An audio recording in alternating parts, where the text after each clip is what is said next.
నమస్కారం. జిల్లా సమగ్ర నివేదికకు స్వాగతం.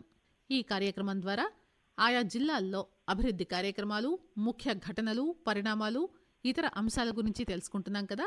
ప్రస్తుతం నిర్మల్ జిల్లా నుంచి ఆకాశవాణి ప్రతినిధి రమాకాంత్ అందుబాటులో ఉన్నారు. ఆయన అడిగి మరిన్ని వివరాలు తెలుసుకుందాం. నమస్కారం అండి రమాకాంత్ గారు. నమస్కారం మేడం. నిర్మల్ జిల్లా ప్రభుత్వ పాఠశాలల్లో గ్రంథాలయాలు ఏర్పాటు చేశారు కదా, వాటి వివరాలు తెలియజేయండి.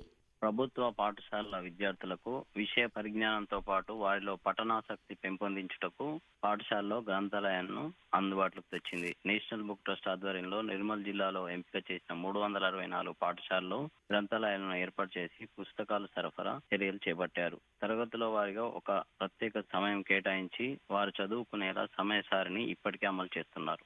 జాతీయ స్థాయిలో బాసర IIIT విద్యార్థులు పోటీల్లో గెలుపొందారు కదా, ఆ వివరాలు ఏమిటి?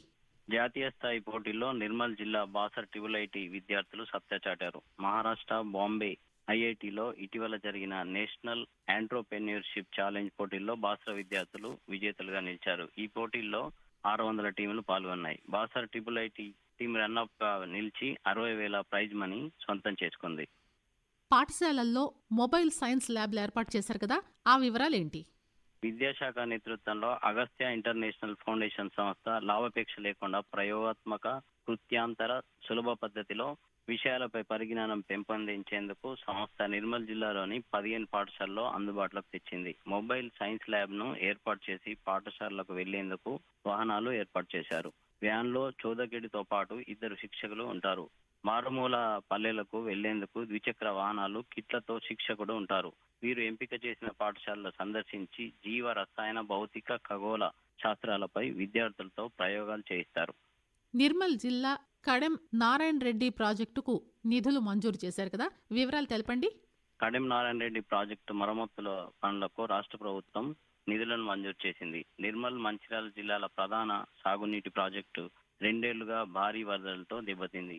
2022-2023 వర్షాకాలంలో వరదల సమయాల్లో 5-6 వరద గేట్లు మొరాయించాయి. భారీగా వచ్చిన వరద నీరు వరద గేట్ల పై నుంచి పారాయి. జలాశయం గేట్లు, కౌంటర్ల వెయిట్లు తదితర సాంకేతిక పరమైన మరమ్మతులకు ప్రభుత్వం 5.46 కోట్లు నిధులు మంజూరు చేసింది. నిర్మల్ జిల్లాలో వైద్య సేవలు అందించడానికి చేపట్టిన చర్యలేమిటి? ప్రభుత్వ ఆసుపత్రిలో నాణ్యమైన వైద్య సేవలు అందించేందుకు ప్రభుత్వం చర్యలు చేపట్టింది. ఇందులో భాగంగా ఖాళీగా ఉన్న స్టాఫ్ నర్సు రెగ్యులర్ పోస్టులను భర్తీ చేస్తుంది. 2023 జూలైలో ఆన్లైన్లో ద్వారా పరీక్ష నిర్వహించి ఇటీవల తుది ఫలితాలు విడుదల చేయగా జిల్లాలో 161 మంది ఎంపికయ్యారు. ఈ మేరకు వారికి నియామక పత్రాలు అందజేశారు. జిల్లాలో నిర్మల్ కొయ్య బొమ్మల విక్రయాలకు చేపట్టిన చర్యలు తెలియజేయండి. నిర్మల్ కొయ్య బొమ్మల విక్రయాలకు ఆన్లైన్లో అమ్మకాలు జరిగేలా చర్యలు చేపట్టారు. ఈ మేరకు జిల్లా కలెక్టర్ ఆశీష్ సాంగ్వాన్ అధికారులతో సమీక్ష సమావేశం నిర్వహించారు. నిర్మల్ కొయ్యల బొమ్మలకు సరియైన మార్కెటింగ్ సౌకర్యం లేక కళాకారులు ఇబ్బందులను ఎదుర్కొంటున్నారు. బొమ్మలకు అవసరమైన పొనికి వనాన్ని విస్తీర్ణం పెంచాలని, మార్కెటింగ్ తో పాటు ఆకర్షణీయమైన ప్యాకింగ్ కోసం మహిళా సంఘాలకు శిక్షణ ఇవ్వన్నారు. నిర్మల్ జిల్లా బాసర వసంత పంచమి వేడుకపై నివేదిక ఇవ్వండి. బాసర శ్రీ జ్ఞాన సరస్వతి అమ్మవారి ఆలయంలో వసంత పంచమి వేడుకలు ఘనంగా ప్రారంభమయ్యాయి. ఈ వేడుకలు ఈ నెల 14 వరకు 3 రోజుల పాటు నిర్వహిస్తారు. ఇందుకు దేవాదాయ శాఖ అన్ని ఏర్పాట్లు చేసింది. ఈ వేడుకల్లో ముదోల్ ఎమ్మెల్యే రామారావు పాటిల్, ఆలయ ఈఓ విజయ రామారావు, అర్చకులు పాల్గొన్నారు. సరస్వతి అమ్మవారి అభిషేకం నిర్వహించి వేద పఠనము, చండీ హోమం నిర్వహించారు. ఈ నెల 14 వసంత పంచమి పురస్కరించని అమ్మవారికి రాష్ట్ర ప్రభుత్వం తరపున దేవాదాయ శాఖ మంత్రి పట్టు వస్త్రాలు సమర్పిస్తారు.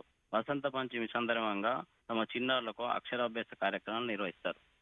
ఇదండి నిర్మల్ జిల్లా నుంచి రమాకాంత్ గారు అందించిన జిల్లా సమగ్ర నివేదిక. మరో రోజు మరో జిల్లా నుంచి సమగ్ర నివేదిక విందాం. అంతవరకు సెలవు. నమస్కారం.